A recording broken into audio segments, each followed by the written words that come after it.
বন্ধুসকল ভিডিঅ'টো আৰম্ভ হোৱাৰ আগতে কৈছোঁ ভিডিঅ'টো যিমান পাৰে ইমান শ্বেয়াৰ কৰক আৰু যদিহে আপোনালোকে অসমীয়া শিল্পী সমাজক অসমীয়া গায়িকা স্বৰ্গীয় ভিতালী দাসক ভাল পায় তেনে ভিডিঅ'টো শেষলৈকে চাব বুলি আশা কৰিলোঁ।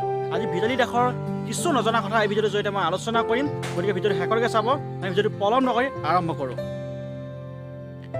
ভিতালী দাসৰ মৃত্যুৱে সমগ্ৰ অসমৰ শিল্পী জগতত শোকৰ ছাঁ পেলাইছে। আপোনালোকে সকলোৱে জানে যে ভিতালী দাসৰ এগৰাকী কন্যা সন্তান আছে। সকলোৱে ছ'চিয়েল মিডিয়াত এই পোষ্টটো শ্বেয়াৰ কৰিছে। সঁচাকৈ এই পোষ্টটো বহুতেই দুখ লগা।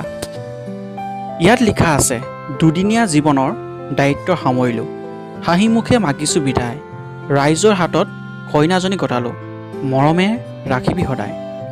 সঁচাকৈ যদিও ভিতালী দাস আমাৰ মাজত আজি নাই, কিন্তু তেখেতৰ কৰ্মই গোটেই জীৱন তেখেত অমৰ হৈ থাকিব আমাৰ মাজত।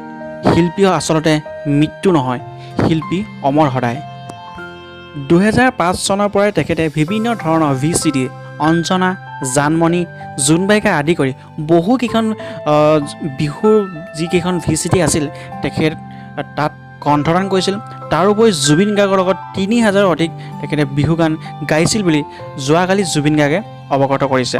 গতিকে বন্ধুসকল, তেখেতক আমি সদায় শ্ৰদ্ধা কৰিব লাগিব আৰু তেখেতৰ পৰিয়ালক আমি সদায় চোৱা চিতা আৰু মনত ৰাখিব লাগিব। গতিকে বন্ধুসকল, ভিতালী দাস মৃত্যু হোৱা নাই, তেখেত আমাৰ মাজত সদায় অমৰ হৈ থাকিব। গতিকে ধন্যবাদ ভিডিঅ'টো শেষলৈকে চোৱাৰ বাবে। যিমান পাৰে সিমান শ্বেয়াৰ কৰক।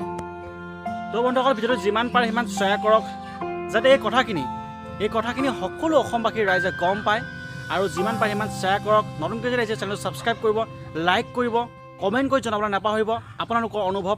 আৰু প্লিজ কৈছোঁ, অসমীয়া শিল্পী, অসমীয়া গায়িকা ভিতালী দাসক আপোনালোকে সদায় মনত ৰাখক, শ্ৰদ্ধা কৰক।